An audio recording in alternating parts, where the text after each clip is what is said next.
기도하시겠습니다. 사랑과 은혜를 충만하도록 주신 하나님 감사합니다. 이제는 점점 추위를 느끼는 겨울이 돼가는 시기에 가을을 통하여서 겨울의 혹한을 미리 준비할 수 있도록 계절을 나눠주심으로 저희들이 대응하게 만들어주신 하나님 감사합니다. 낮과 밤의 기온차에도 건강을 보호하여 주셔서 온전한 마음으로 아버지께 올 수 있도록 해주심을 감사드립니다.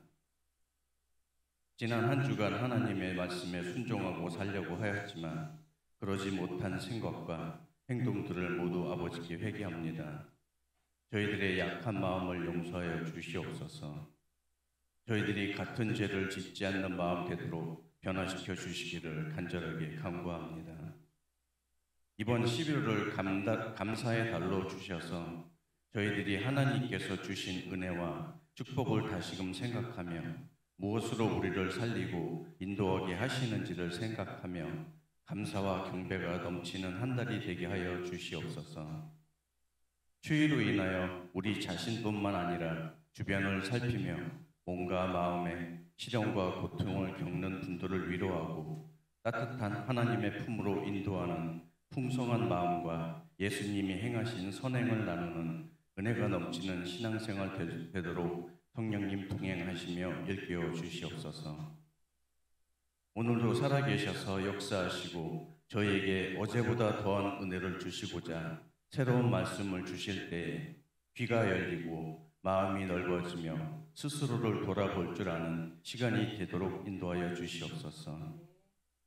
이 시간 말씀 전하시는 담임 목사님께 성령의 불로 힘주시어 하나님의 말씀을 듣는 저희들이 쉽게 이해하고 하나님의 말씀에 궁금증을 가진 모든 것을 해소할 수 있도록 해주시며 마음속에 깊이 새길 수 있도록 크신 권능을 부어주시고 말씀 속에서 진리와 귀한 보석을 놓치지 않고 전달되도록 기름 부어 주시옵소서. 바쁘게 사역하시는 곳곳에서 많은 이들이 아버지께로 돌아오는 그 크신 은혜를 받게 하시고 성령님 붙잡아 주셔서 건강을 잃지 않고 지치시지 않도록 발걸음 보호하여 주시옵소서.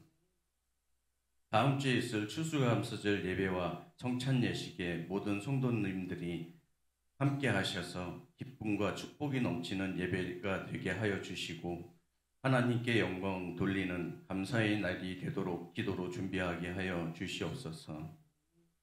끝으로 언제나 소강교회를 위해 방송과 식사와 보이지 않는 모든 곳에서 각자 맡은 바 직분과 역할을 다 하는 모든 분들을 기억하여 주시고 축복 내려 주시옵소서. 골로새서 3장 23절에 무슨 일을 하든지 마음을 다하여 주께 하라라는 말씀대로 주님만 바라보며 성심을 다하여서 헌신하도록 인도하여 주시옵소서. 또한 각자의 사정으로 비대면으로 예배하는 모든 분들에게도 같은 은혜 주시옵소서. 이전에도 지금도 앞으로도 영원히 살아 계셔서 역사하시고 저희를 사망에서 생명으로 이끄신 예수 그리스도의 이름으로 기도드립니다. 아멘. 할렐루야. 우리는 반드시 크게 됩니다. 시작. 우리는 반드시 크게 됩니다. 우리 옆 사람 또 뒤에 이렇게 보시면서 우리는 반드시 크게 됩니다. 시작. 우리는 반드시 크게 됩니다. 그렇습니다. 자, 계속 11월에 하나님께서 우리에게 감사의 달이 되게 해라 말씀하셨습니다. 11월만 감사의 달이 아니죠. 그분을 만남으로 계속 우리는 감사밖에 할 것이 없습니다. 이루시는 분도 그분이시오. 행하시는 분도 그분이시오. 그리고 이미 모든 걸 다 완전하게 해결하신 분이 그분이시기 때문입니다. 오늘 우리는 제목을 보면 외모는 중요하지 않습니다. 이런 제목으로 본문을 통해 우리가 하나님의 큰 은혜를 받는 사모함의 마음이 증폭되기를 간절히 축원합니다. 지금까지 10장에서 더듬더듬 말씀을 들으면서 하나의 퍼즐로 맞춰보았습니다. 두 사람을 만남을 통해서 무슨 일이 있었는가, 어디까지 우리가 알고 있나 보니까 이방인에게 복음을 전하기 위함이다. 그렇게 그는 잊어버리지 않을 수 있습니다. 그러나 또 다른 하나님의 비밀이 있는 거죠.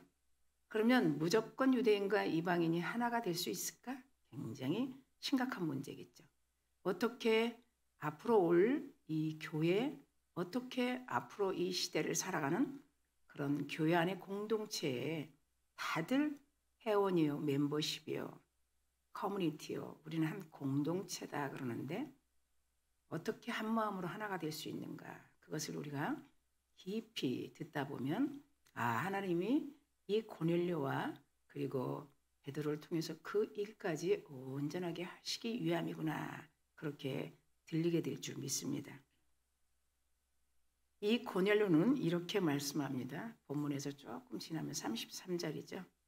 내가 곧 당신에게 사람을 보냈었는데, 그렇죠.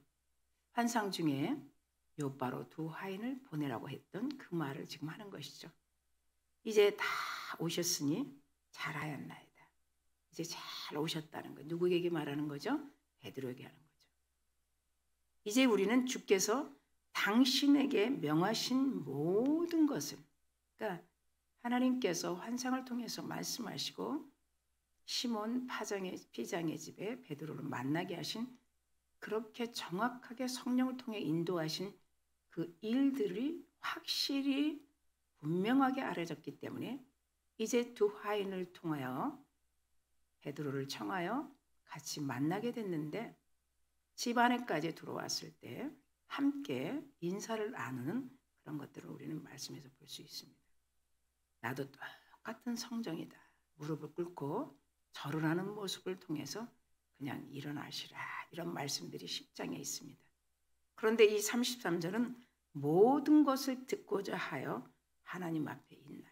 무릎 꿇는 거, 그리고 친구들과 친척들과 가족들이 다 모여 한 가정에 있는 거, 그들이 왜 그랬는가, 모든 것을 듣고자 이렇게 하고 있나이다. 그럼 이 모든 것이 뭘까요? 모든 것을 듣고자. 자, 지금 우리가 조금씩 부분적으로 들었던 말씀들이 있어요. 이 시대는 포스트 모노리즘 시대였어요.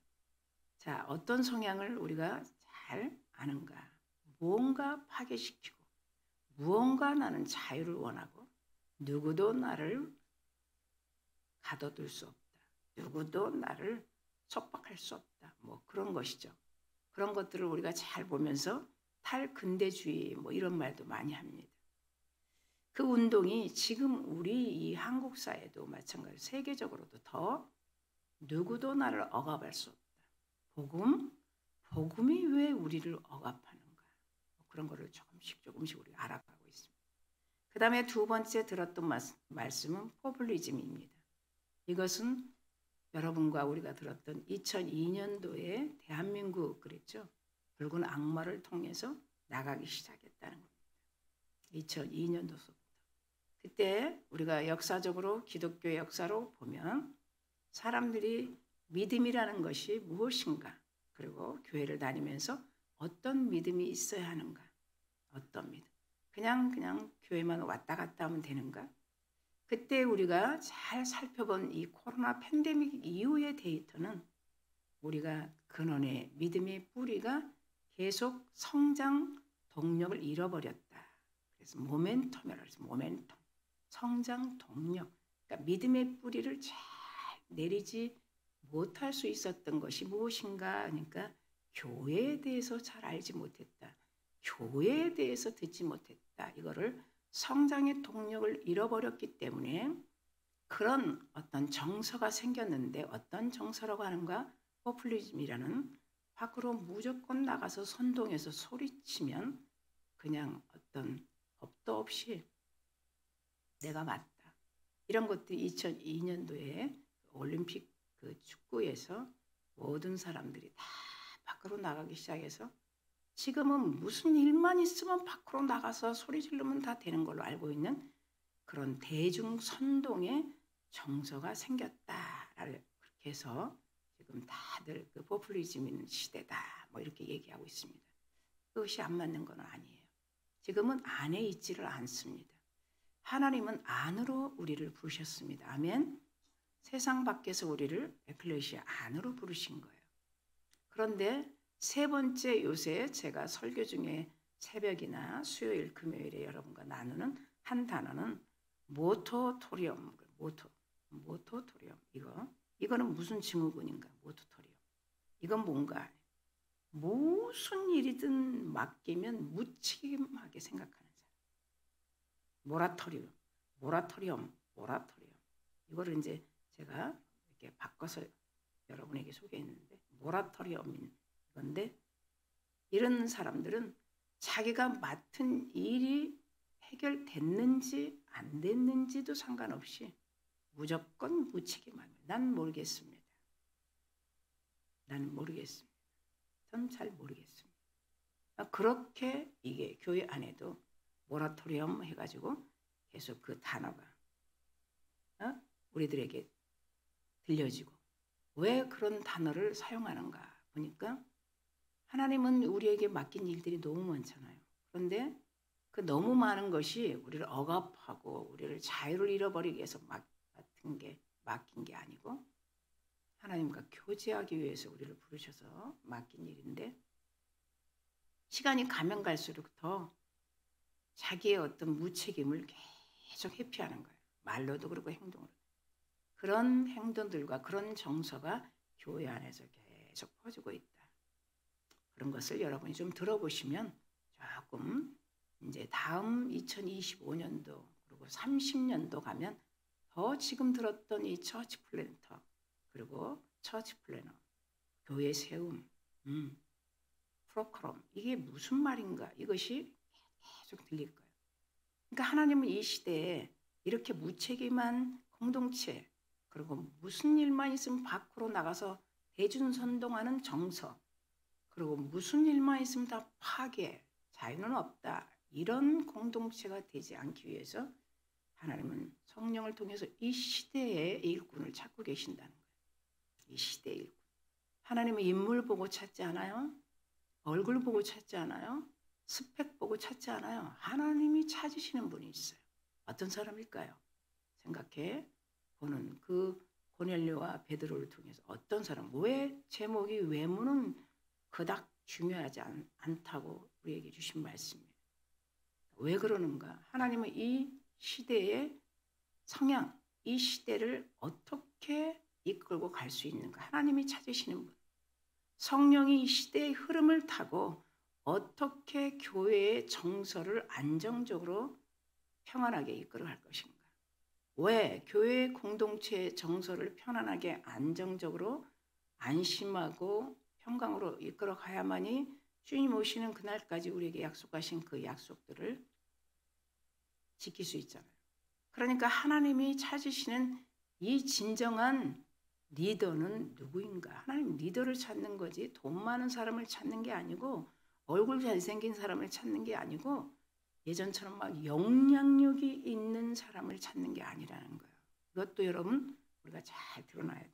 그럼 어떤 사람인가? 지금 이 시대 다음 시대에 명시된 비전을 제시하는 사람을 찾고 계신다. 비전이 없는 것은 죽은 거예요. 여러분 우리는 지금까지 설교를 통해서 과거형으로 돌아가지 않기를 원해요. 하나님께서. 그리고 현재에서도 만족하면 안 돼요. 그래서 자연주의 그리고 우리는 자연주의에 줄 서지 않는다. 우리는 하나님 말씀에 줄 선다. 뭐 이렇게도 우리는 듣고 지금 가고 있습니다. 그러면 이 시대에 정확하게 명시된 비전을 가지고 교회를 이끌어가는 리더 그리고 그 안에 공동체의 또 다른 세워나가는 리더들 그걸 말씀하는 것이죠. 그래서 오늘 이 본문의 말씀을 통해서 조금 더 증폭되게 보면 구약시대 물론 신약시대 앞으로 이 사도행전 10장 이후의 시대에 일어날 일들을 지금 말씀하고 계시는데 유대인들은 여전히 편견이 있죠. 교회 안에 유대인들이 있단 말이죠. 편견. 그 다음에 이어지는 게 두 번째 차별이에요. 그 다음에 세 번째 배척이에요. 하나가 지금 이루어지지 않는 거예요. 저도 많이 경험했어요. 이런 공동체 안에 있는 것들이 왜 있는가? 그러니까 유대인과 이방인의 문제가 제일 크다는 거예요. 지금 이스라엘 가서 유대인들과의 만남이 아니라 지금 우리 한국교회와 교회 안에 그러니까 그런 선동하는 정서 포퓰리즘이라는 것이 뭐예요? 편갈르기 하는 거잖아요. 너 우파야? 너 좌파? 이런 편갈르기. 교회 안에도 편갈르기가 있단 말이에요. 너는 나하고 친하고 내 말을 들으면 이렇게 가는 거예요. 이게 이제 고린도 사회에서 가장 사도 바울이 말한 아블로파, 네파로 나누었죠. 지금도 교회 안에 이렇게 편가르기가 있다. 그게 이상한 정서라는 거예요. 그래서 이 편이 갈라지면 하나의 주제를 가지고 교회 안의 공동체를 막 흩어버리는 거예요. 우리 이걸로 밀어버리자. 누가 우리를 자유를 막는다는 말이에요.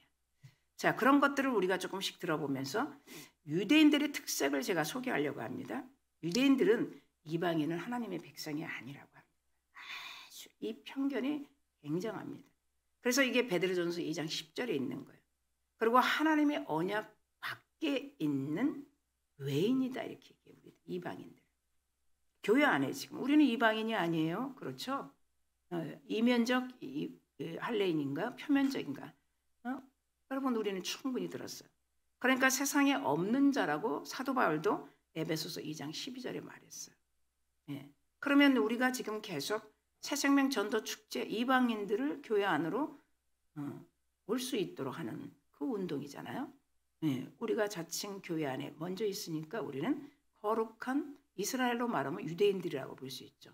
그러면 아직 믿지 않는 이방인들 세상에 있는 이들을 어떻게 우리 같이 교회 안으로 오게 할 수 있을까? 이거를 좀 우리가 생각해 보면서 오늘 본문을 통해 외모로 보지 않고 하나님을 경외하는 자를 하나님께서 찾으신다. 그런 34절 35절 말씀 중에 유대인은 자기는 언약의 아브라함 자손이지만 이렇게 말씀합니다. 그러면 이방인들은 절대 아니라는 거죠.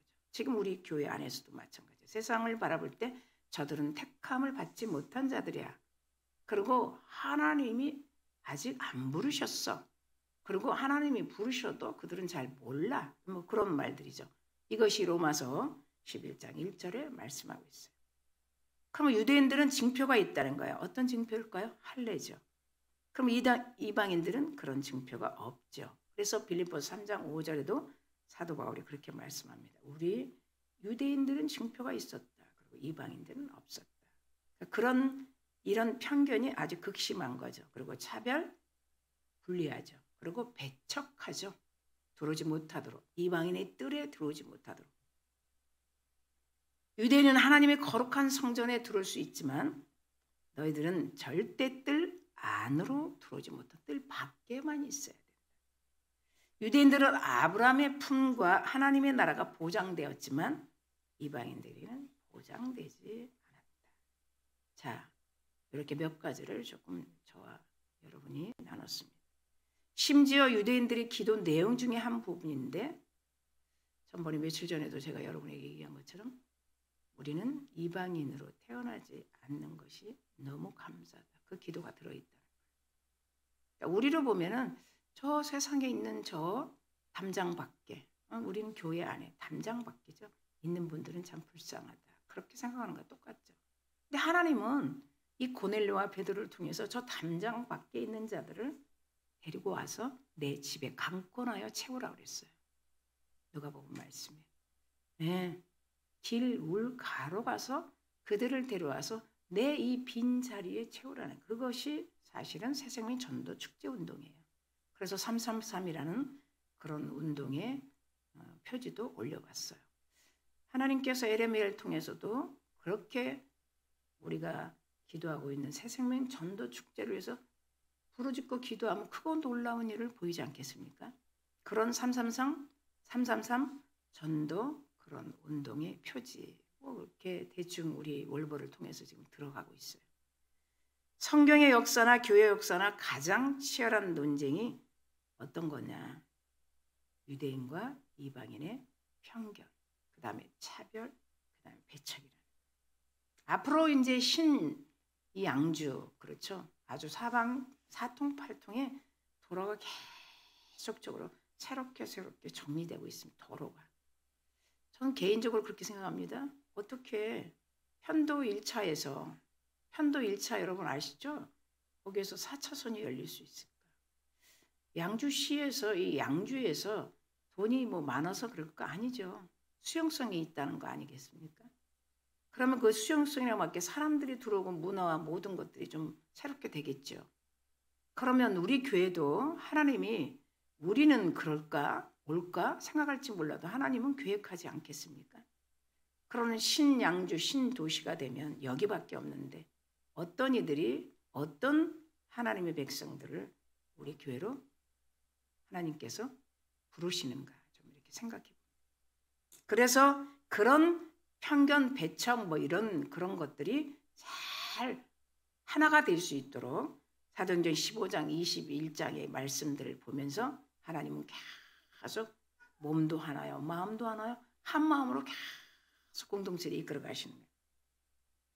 베드로와 고넬료의 만남의 중심에는 반드시 하나님의 의도하심이 있다는 거예요.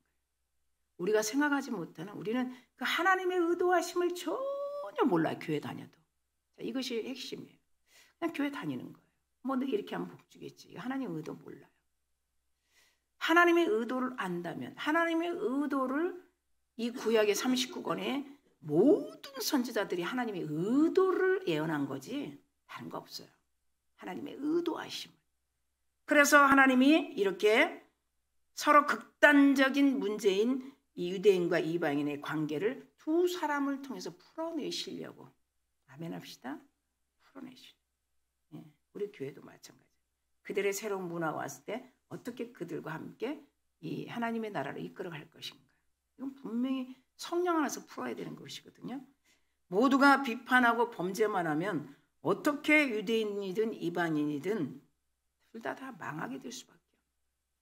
우리가 새로운 문화에 새로운 사람들을 하나님이 보내주시면 그들이 또 어느 정도 2, 3년 정착하다가 또 무슨 일이 일어날 수 있다는 거예요. 한쪽으로 편가르기가 되기 때문에. 자, 이런 문제를 우리는 이제 대비하면서 앞으로 하나님께서 보내주시면 절대 하나님이 주신 은혜 가운데 잘 한 마음으로 보듬어서 저나 여러분이나 하나님 나라가 온전히 이루어지기 위해서 힘쓰는 여러분 되기를 간절히 축원합니다. 교회 안에 오늘날에도 여러분들은 모르겠지만 이렇게 전통을 가진 사람들이 너무 많아서 지금 교회가 다 갈라지고 있는 거예요. 자, 그래서 율법주의 혹은 자기 중심이 될 수 있다는 거예요. 신앙관이. 그리고 신앙이 계속 왜곡될 수 있다는 거예요. 그러니까 많이 220만이 넘는 잘못된 가나안 신자들, 그렇죠? 안 나가는 신자를 가나안이라고 그러잖아요. 그리고 코로나에 약 100만 명이 교회를 다 이탈했고 뛰쳐나간 거예요. 그리고 이단 신자도 100만 명이에요. 다 다른 신으로 간 거예요. 그러니까 이런 것들을 우리가 이렇게 쭉 보면서 저는 우리 교회가 여기 있어야 되니까 2030년도 이런 식으로 가다 보면 밖으로 나가는 이탈 신자 그런 자들이 돌아오지 않는다고 하면은 반토막이 날 정도로 한국 교회나 우리 교회도 마찬가지예요. 머물 정도 되면 또 나가게 되고 이런 것들이 번복되지 않기 위해서 우리가 철저하게 하나님의 의도하심과 우리가 해야 될 일들 어떻게 해야 되나 그런 관점으로 오늘 설교가 여러분의 귀에 둔하지 않게 깊게 들릴 줄 믿습니다. 베드로가 전한 말씀을 깊이 새겨봅니다. 연합해야 된다. 연결해야 된다. 하나 되는 것이 올바른 신앙 고백이다. 자, 이거 전하는 거예요. 그것이 우리 교회 가슴 뛰게 하는 이름, 표지라는 것이. 그러면 어떻게 해서 서로가 한 마음 한 뜻이 되도록 알아가야 하고 만들어지는가. 요거를 베드로가 전한 복음을 통해서 우리가 잠깐 살펴보기로 합니다. 먼저 첫 번째 보면 그는 예수 그리스도는 참되신 선지자였다는 거예요. 첫 번째. 참되신 선지자. 자, 베드로가 입을 열어 처음 전한 말씀입니다. 우리 본문에 사람을 외모로 보지 않는다. 그러면 하나님은 어떤 외모를 보신다는 건가? 그래서 베드로가 신명기 10장 17절 말씀을 들어서 너희 하나님은 신 가운데 계시는 신이다. 그런데 하나님 크고 놀라우신 여호와 하나님은 절대로 사람을 외모로 보지 않는다. 선지자로 통해서 말씀하신 말씀을 다시 드러냅니다. 베드로가 말한 외모를 잠깐 봤어요. 우리가 본 외모, 베드로가 말하는 외모, 하나님이 바라보는 외모 다르죠. 그러니까 성령 받은 이 베드로가 고넬료를 통해 성령이 베드로에게 환상을 보여준 환상을 통해서 이거를 외적으로 받아들이면 안 되겠구나. 이걸 깨달았죠. 그러니까 복음을 전하겠죠. 그들은 율법과 종교적 제의와 관습을 가리켜 유대인들은. 그게 외모예요. 유대인들과 이방인이 외형적 구분에 대한 거예요. 그들은 다시 말하면 율법, 그 다음에 종교적 제의, 그 다음에 관습이에요. 이게 너무 철저하잖아요. 우리하고는 좀 다르잖아요. 그죠? 그러니까 이방인의 외형적 구분에 대한 것을 지금 이 베드로 사도가 얘기하는데, 하나님이 보시는 하나님의 의도하심은 이 선민의식, 배타적이고 우월적인 것을 절대 용납하지 않는다는 거예요. 예. 그러니까 지금 하나님께서 두 사람 만남을 통해서 의도하심이 있다는 거예요. 그리고 이어지면 형식적인 경건주의, 그리고 절대로 인정하지 않는다. 하나님은 이런 외모를 보여지는 걸로 하나님은 판단하지 아니하신다. 이것을 베드로가 확실하게 전하고 있는 것을 볼 수 있습니다. 자, 베드로는 깨달았습니다. 환상의 의미를 처음에는 계속 이해하지 못했죠. 그러면서 오늘 본문의 35절에 각 나라 중 하나님이 경외하는 의를 향하는 사람은 다 받으시는 줄. 하나님을 경외하는 사람은 하나님께서 다 받으신다는 걸 깨달았다는 거예요. 고넬료가 얼마나 경건하고 의로운 사람이겠습니까? 네. 철저한 로마에 그렇게 파송되어서 정예부도로 온 이방인 백부장을 이 환상을 통해서 하나님을 얼마나 경건하게 선하게 구제하고, 그리고 꼭 제 시간에 그렇게 유대인들의 하던 그 희생 제사 드리는 시간에 기도하고 있었던 그 고넬료를 이해하게 됐던 거예요. 베드로의 깨달음은 유대인이든 이방인이든 하나님을 경외하는 사람은 다 받으신다는 거죠. 그러면서 로마서 10장 12절에 유대인이나 헬라인이나 차별이 없음이라. 베드로가 한 분이신 주께서 모든 사람의 주가 되사 그를 부르는 모든 사람에게 부욕해 하시는도다. 그러니까 다시 말하면 누구든지 예수 믿으면 하나님의 자녀가 된다는 거죠. 그러면서 예수님은 참 선지자로 오셨습니다.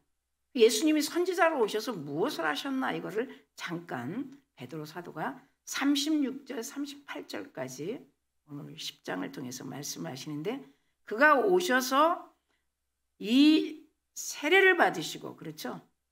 그 다음부터 시작하여 온 유대를 다니면서 두루 전파한 것이 무엇인가 보니까 하나님이 나사렛 예수께 성령과 능력을 기름 붓듯 하셨으며 그가 두루 다니심에 선한 일을 행하시고 마귀에게 눌린 모든 사람을 고치셨으니 이는 하나님이 함께 하셨다. 이것을 36절에 38절에 베드로가 고백하고 있습니다.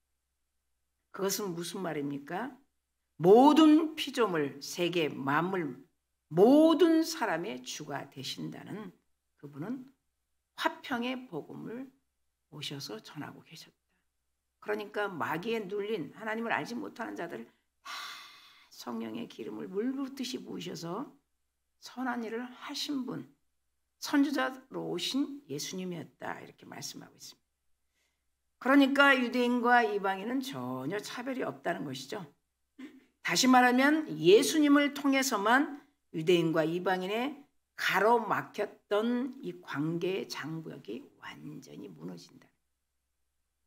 그러니까 하나님 안에서 민족적, 종교적, 그리고 편견, 차별이 다 사라지고 오직 복음 안에서 하나가 될 수 있다는 것을 정확하게 말씀하고 있는 것을 볼 수 있습니다. 두 번째 말씀입니다. 예수 그리스도는 참되신 제사장이었다. 선지자로 오셨다. 선지자로 오셔서 하신 일들을 반포했습니다. 두 번째, 39절 말씀에 우리는 유대인의 땅과 예루살렘에서 그가 행하신 모든 일의 증인이라는 거예요. 제사장으로 오신 예수 그리스도의 증인이라는 거예요, 베드로가. 네, 이것을 말씀하시는데 사도 베드로의 이 고백이 무엇인가 보니까 자기는 3번이나 그가 그를 부인했다는 그 부끄러운 제자였던 것을 마태복음 26장 15절 말씀을 그것을 가지고 내가 왜 이렇게 예수님의 증인이 되었는가? 하나님과 죄인 사이를 중보하시는 제사장의 복음을 확실하게 전하고 있는 베드로. 한때는 너무너무 부끄러웠던 제자였는데 갈라디아서 3장 13절에 보면 이런 말씀이 있습니다. 그리스도께서 우리를 위하여 저주를 받은 바 되사 우리의 저주를 그 율법의 저주에 우리에서 다 그 십자가에 달리셔서 율법의 저주에서 우리를 속량하셨다. 이것이 갈라디아서 3장 13절이에요. 그때는 저주받은 자가 달려있는 줄 알았는데 전적인 우리의 죄 때문에 십자가에 달리셔서 모든 것을 다 해결하셨다는 것을 말씀하고 있습니다. 인간이 받아야 할 이 저주를 그분이 대신 받으셨다는 것을 제사장으로 오신 그분을 소개하고 있습니다. 그뿐이겠습니까? 사도들도 이 복음을 지금 전하고 있는 거예요. 사도들도. 에베소서 1장 7절에 보니까 우리는 그리스도 안에서 그의 풍성함에 따라 그의 피로 말미암아 속량 곧 죄사함을 받았느니라. 분명한 것이죠. 제사장 대신 예수님으로 인해 모든 죄가 속량받게 되었다는 것을 확실하게 전하고 있습니다. 그러므로 사도인 베드로도 그리고 사도들도 다 예수님의 증인이 되었다. 이렇게 말씀하고 있습니다. 세 번째 제목을 보면 예수 그리스도는 참되신 왕이십니다. 이렇게 말씀하고 있습니다. 자, 이사야서 9장 6절에 보면 이는 한 아이가 우리에게서 낳고 한 아들을 우리에게 주신 바 되었는데 이렇게 말씀하고 있습니다. 그리고 그 어깨에는 정사를 메었고 그의 이름은 기모자라 모사라 전능하신 하나님이라 영존하신 아버지라 평강의 왕이라 할 것이라 이렇게 말씀하고 있습니다. 계시록에도 똑같이 말씀합니다. 17장 14절에 그들이 어린 양과 더불어 싸우려니와 어린 양은 만유의 주시오. 그러니까 이 두 이사야서 9장 6절 말씀과 계시록 17장 14절 말씀 이 두 말씀에서는 분명히 예수 그리스도는 참되신 왕이었다. 왕 중에 왕이었다는 것.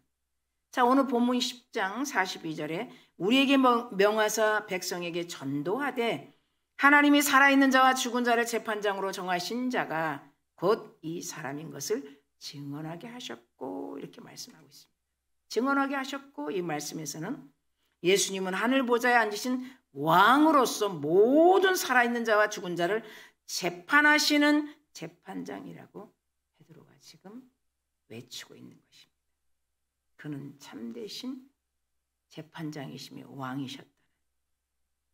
그동안 베드로는 이방인에 대한 하나님의 환상을 보여주시고 음성을 들려주셨어도 잘 깨달지 못했던 자기 자신을 재판장이신 그 예수 그리스도 성령을 통해서 만난 그 베드로 환상까지도 음성까지도 완전히 하나님이 무엇인가를 알게 하신 그 하나님의 그 사랑의 의도하심으로 이제는 이방인에 대한 편견, 차별, 배척이 다 없을 것이라. 그리고 그 설교를 통해서 모든 유대인들이 그렇게 할 것을 말씀을 통해서 나누고 있는 것을 볼 수 있습니다. 이방인 고넬료로 만난 후 하나님의 뜻을 정확하게 알게 되었다는 것이죠. 그러니까 그 예수 그리스도는 참되신 왕이라는 것이. 우리도 한번 지금까지 이 하나님께서 우리에게 주신 은혜들을 좀 생각해 봅시다. 우리가 사도행전의 말씀을 들으면서 여러분 어느 정도 부분 알고 있었는가? 예. 새롭게 하나님께서 여러분들에게 길을 열어주시고 내가 그 하나님의 의도하심을 전혀 알지 못하고 내 방법대로 어떤 기분과 감정을 통해 들었던 말씀들이 이제 더 정말 하나님께서 뿌리 깊게 그 하나님의 그 크신 사랑 그리고 예수님을 내어주셨던 그 실행하신 일들 그리고 성령이 보증하시는 일들을 통해서 우리 안에 다시 한번 정확하게 하나님의 나라를 알아가고 하나님께서 왜 이 땅에 교회를 세우시고 시간에 우리를 교회로 부르시는가, 이것을 조금씩 여러분 더 알아간 줄 믿습니다. 그리고 베드로는 과거에 율법이 종이 되었고 자기는 그 율법에 사로잡혔다고 이방인을 멸시하던 그가 이제는 이방인 중에서 행실을 계속 선하게 할 것이라는 그것을 말씀하시면서 베드로전서 2장 12절에 이렇게 나는 하나님께 영광을 돌리는 사람이다. 너희가 이방인 중에서 행실을 선하게 가져 너희를 악행한다고 비방하는 자들로 하여금 너희 선한 일을 보고 오시는 날에 하나님께 영광을 돌리게 하려 합니다. 지금 영광을 돌리게 하려 합니다. 혼자만이 아니라 같이 유대인이나 헬라인이나 그리고 이방인이나 차별이 없다는 거예요. 편견이 없다는 거예요. 배척하지 말라는 거예요. 이방인의 뜰로 들어오지 못할 것이다. 아브라함의 자손이 아니다. 너희들은 할례 받지 못했다. 그리고 저 하나님 품 밖에 있었다. 선민이 아니다. 이런 것들을 전부 다 편견하지 말라. 그리고 그들이 하나님을 경외하고 그들이 하나님을 예배하는 그런 자들과 함께 우리 하나님이 주신 은혜의 복음 안에서 주님 오시는 그날까지 하나님의 나라 확장을 위해 달려가는 것이 우리가 해야 될 줄로 믿습니다. 그동안 유대인들은 이방인에 대한 여러 가지 그런 배척하는 일로 인해서 많이 단절됐던 이런 것들이 두 사람을 통해서 복음을 받아들이면서 이방인들도 성령을 받게 되는 그런 대역사가 일어난 말씀을 우리 10장에서 보게 됩니다. 44절에서 46절 두 말씀을 보면 베드로가 이 말을 할 때 성령이 말씀 듣는 사람들에게 다 내려온 거예요. 성령이. 그러면서 45절에 베드로와 함께 온 할례 받은 신자들이죠. 유대인들. 할례 받은 신자들이 이방인들에게도 성령 부어 주심으로 말미암아 놀랐다고 45절에 말하고 있습니다. 46절에는 방언을 말하며 하나님을 막 높이고 있더라. 영광을 돌리고 있더라. 할렐루야.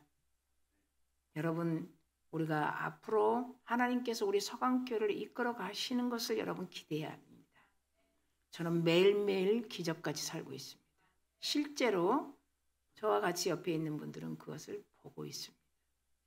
제가 기도 중에 이 고넬료와 그리고 베드로 중에 환상과 음성이 저에게도 그대로 들리게 하시면서 그 즉시 전화가 오고 만남이 이루어지고 하는 것을 우리가 볼 수가 있습니다. 하나님은 이 사도 바울이 잠깐 9장에서 하나님께서 다메섹에서 불러서 예루살렘에서 그 다음에 모든 세계의 복음을 전하기 위해서 그리고 잠깐 멈추고 10장으로 넘어와서 고넬료와 베드로에 대해서 하나님께서 우리에게 말씀하신 데 모두가 동일합니다. 하나님은 분명히 하나님의 일을 하시기 위해서 사도 바울의 비닐이 벗겨지기 위해서 아나니아를 준비시켰어요. 그 다음에 예루살렘 성전을 잘 출입할 수 있도록 누구를 붙여주셨습니까? 바나바 사도를 붙여줬어요. 자, 베드로를 통해서 이방인들과 유대인들과 모든 헬라인과 다 한 공동체 안에서 하나님을 경외하고 예배하고 하나님께 영광을 돌릴 수 있도록 하나님께서 어떤 편견 그리고 차별 그리고 배척 이 문제를 고넬료와 베드로의 만남을 통해서 싹 풀어버려요. 얼마나 은혜 중에 은혜입니까? 더 이상 교회 안에는 우리가 이 복음을 오늘 심습니다. 여러분 마음에 심습니다. 신도시, 신양주가 됐을 때 많은 문화권에서 각 처에서 디아스포라처럼 이사 다니며 살았던 그리스도인들이 우리 교회로 왔을 때 그들과 이제는 어떻게 한 공동체로 하나님께 영광을 돌릴 것인가. 아멘. 그것을 우리는 대비하고 있는 것입니다. 이제는 놓치지 않습니다. 세 번째 부족에서 많은 것을 놓쳤습니다. 이번에 있었던 일들은 세 번째입니다. 그러나 이제는 철저하게 준비하며 여러분이 수고하고 여러분이 다 헌신한 모든 것들이 다 여러분의 삶으로 배가를 누릴 수 있도록 먼저 이제 한 마음 한 뜻이 되는 공동체가 되기 위해서 잘 준비된 이렇게 바나바 사도 같은 분, 그리고 아나니아 같은 분, 그리고 고넬료 같은 분들이 우리 교회로 다 들어와서 정말 교회 세움에 힘쓰는 하나님의 나라를 이렇게 세워가는구나. 이걸 몰라서 계속 유리했구나. 이런 종점이 이루어지는 서강교회가 될 줄 믿습니다. 말씀을 맺습니다. 예수 그리스도가 선지자라고 고백했습니다. 그리고 두 번째 제사장이라고 고백했습니다. 왕이심을 선포할 때 성령이 부으셨다고 우리가 44절에서 46절에서 읽었습니다. 그렇습니다. 모두가 하나 되는 것입니다. 10장에서 시작은 굉장히 암울했습니다. 그러나 완전히 놀라운 변화가 일어났죠. 도저히 어떤 장벽을 끊어낼 수 없는데 두 사람을 통해서 하나님의 그 완전한 평강 가운데를 인도하신 하나님, 그 변화의 목적은 하나입니다. 하나 되게 하신 복음과 교회가 되게 하신 것이라는 거 믿으시는 여러분 되기를 간절히 축원합니다. 우리 교회는 준비하고 있습니다. 우리 교회는 지금도 많은 것들을 통해서 악한 영들이 지배하려고 예수 그리스도의 복음을 전하지 못하게 성령이 일하지 못하도록 방해하고 있지만 그거는 다 이미 없어진 것입니다. 음부의 권세가 이기지 못하리라. 아멘. 내가 세상을 이겼노라. 우리 주님께서 말씀하셨습니다. 베드로가 깨닫기 전에 생각했던 판단했던 이방인들에 대한 의식들을 우리는 다 내려놓고 이제 어느 누구도 왔을 때 동일하게 하나님을 경외하는 백성으로 바라보면서 교회 안에서 충만하게 그들과 함께 아버지의 사랑, 이웃사랑을 전하는 우리 서강교회가 될 것을 확신합니다. 그러면서 한 주 살아가는 여러분 되기를 간절히 축원합니다. 기도합니다.